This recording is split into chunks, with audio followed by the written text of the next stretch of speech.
Hey ninjas! Today we are going to see how to import image texture as an object in Blender. First, go to Preferences, then add and search for image as a planes.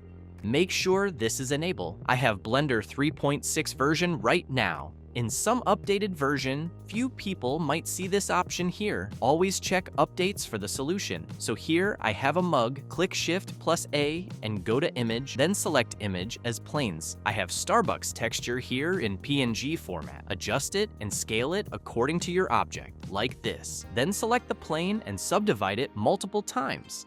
After subdivision done, add a shrink wrap modifier here. Make sure this is selected to project.